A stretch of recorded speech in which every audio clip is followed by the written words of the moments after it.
Hi guys, so today I'm going to show you how to decode your spiritual journey using your favorite movies from childhood. And the idea behind this is similar to astrology and numerology, where your spiritual or life's purpose can be decoded through symbols in your favorite childhood films. So for this decoding, I'm going to be using my friend's top 4 movies as an example. And those are The Santa Claus, Hook, Grease, and Matilda. If you want to do this yourself, the key for picking your childhood movies is to ask yourself, which movies did you love as a kid that you still love to this day as an adult? For example, my friend loved the character Frenchy from Grease as a kid, and when she was around 28, she dressed up as Frenchy for Halloween. So that connection to the movie is still in the back of her mind. So these movies should be significant both in your childhood and in your adult life in some shape or form. For my friend, she was drawn to the movie Matilda as a kid. She especially liked the character of Miss Honey and wanted to be like her when she grew up. As an adult, she still loves Matilda. She saw the songwriter of the Matilda musical in concert, which is very niche. She still has a connection to the movie. For the Santa Claus, she was drawn to it because she kind of had a crush on the elf character, Bernard. Who are you? I'm Bernard. Nice to meet you, Santa. I'm not Santa. So thinking about your childhood crushes could lead you to finding these important childhood movies. As an adult, she generally still loves the character and the movie and would be excited to watch it anytime. And finally, for Hook, as a kid, she was always drawn to the Tinkerbell character and generally loved the movie. As an adult, she makes Peter Pan soundscapes and playlists on YouTube and is still drawn to the movie.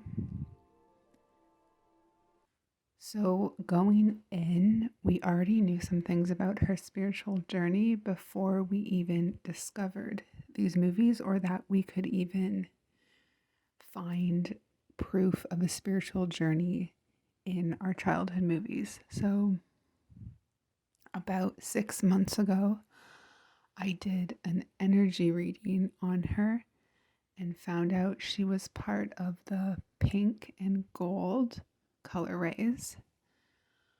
So we knew pink and gold were significant to her spiritual journey.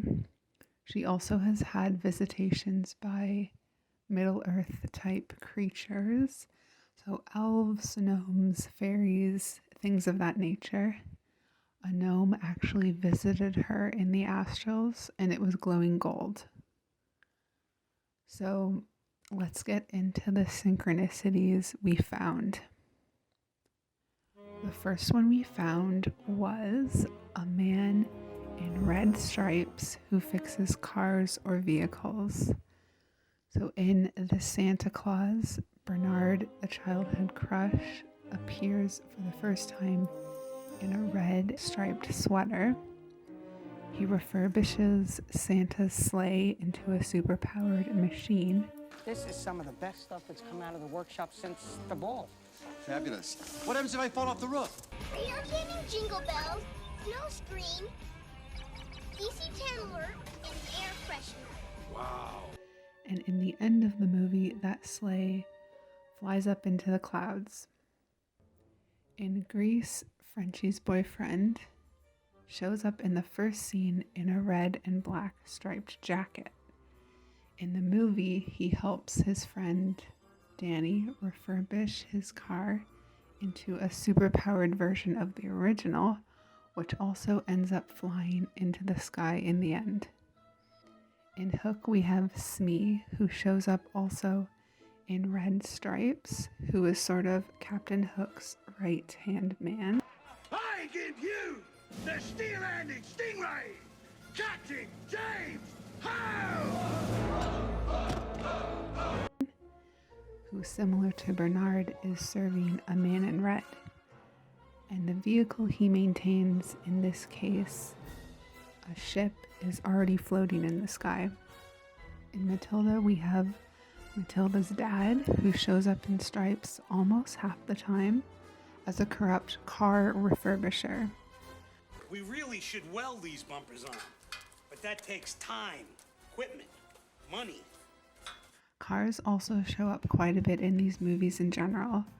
There are tons of old cars in Greece. Matilda's dad is always driving Matilda around in his car. In the beginning of the Santa Claus, Scott Calvin races down the highway in his car to meet his son. This theme of fixing cars can mean that during her spiritual journey, my friend might come across men who are interested in cars or car repair, who have important messages for her. She did recently date a car salesman, so that just might be something important for her to look out for. It's also worth noting that all of these men have an elfish or Middle-earth look to them. Even Duty, Frenchy's boyfriend, has elfish-looking ears. This could be pointing to the possibility that, like her male counterpart could also be very connected to Middle-earth. Another big sync we found was this idea of levitation. In the Santa Claus, Scott Calvin levitates when he holds Santa's magic bag. In Greece, we have this idea of flying up into the sky in the end. In Matilda, she learns to levitate things, and there are many flying children in different scenes. In Hook, obviously Peter Banning learns to fly eventually as Peter Pan.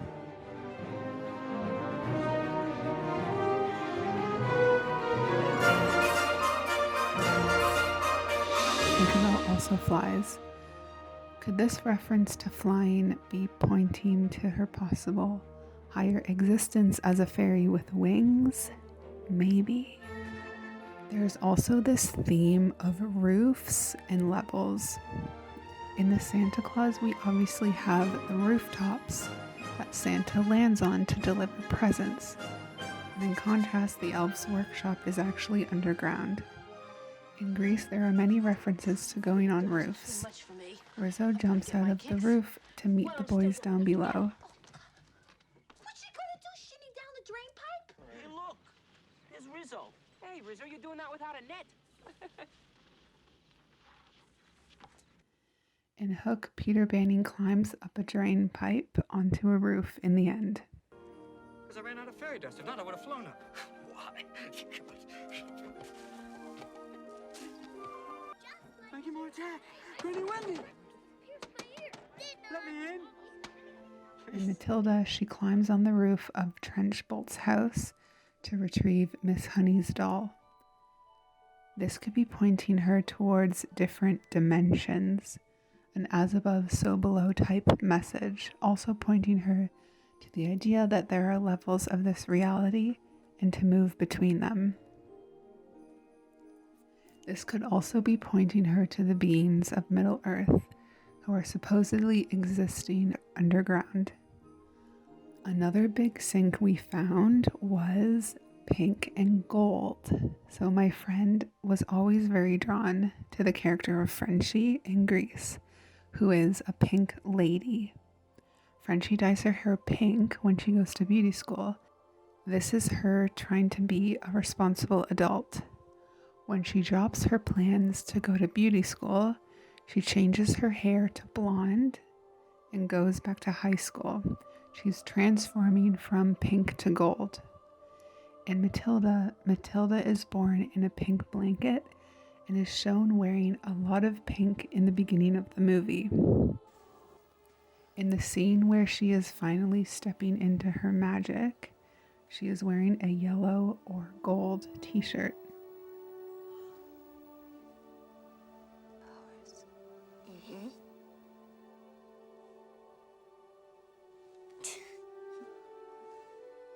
I think I got them down. Miss Honey is also famously portrayed in mostly pink outfits. Near the end of the movie, Matilda gives Miss Honey a gold-wrapped chocolate from Miss Honey's childhood home. Gold symbolizing a return to childhood innocence in this case. In Hook, we have Tinkerbell, who literally glows both pink and gold depending on what she's doing. Her pixie dust is gold, and her core energy seems to be pink. The final biggest sync we found that all of these movies had in common was an adult who goes back to their childhood.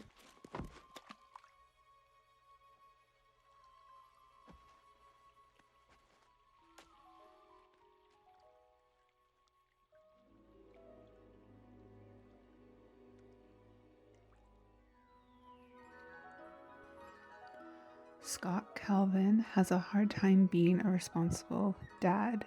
He's very much a kid trapped in an adult's body. What are you talking about? I believe in Santa Claus. I'm not a baby. At the end of the movie, the stepdad of Scott's son apologizes that he didn't believe Santa was real. I'm sorry, And the boy replies, "What?"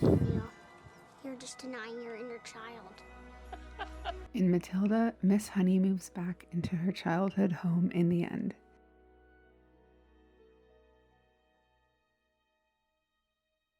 She quite literally returns to childhood, but remains in an adult body. In Hook, Peter Banning transforms into his younger self, Peter Pan, but remains in his adult body. He also uses a golden sword at the end to protect his children, going back to the gold theme. In Greece, Frenchy is trying to grow up too fast. The angel tells her to go back to high school. Wipe off that angel face and go back to high school. And right after that is when she changes her hair to gold. Aren't you glad to be back? Oh, yeah. Besides, blondes do have more fun. The fact that I saw my friend as being connected to the pink and gold rays before we even discovered these movies could be proof that those connected to the gold stream might have this mission to bring childlike wonder back into the world. They might have this underlying goal of protecting children and might even be childlike adults. They might have a goal of connecting deeply to their inner child, basically. So anytime I do a reading and see that someone is connected to the gold stream, their guides always want them to focus more on the gold than any other color they're connected to. It kind of seems like a very important color. And that's it for this one. I'm definitely interested in making more of these. So if you have some childhood movies that are significant to you, I would totally make a whole video on it. Just contact me through Instagram or my blog, or leave a comment below.